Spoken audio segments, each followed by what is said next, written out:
Hello everyone! In today's video, I'm going to show you how to fix Uber background check failed. First, understand how background checks works. Uber uses independent third-party vendors to run background checks. They collect your information and send a report to Uber, who then decides if you can drive or deliver on the platform. If your background check failed, carefully read the report you receive. Look for any errors, outdated information, or missing records.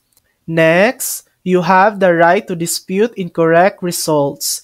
Visit the help page link in your email or in the Uber app and follow the steps to submit a dispute directly to the background check vendor. If your background information has recently changed, for example, a record has been cleared, notify the vendor.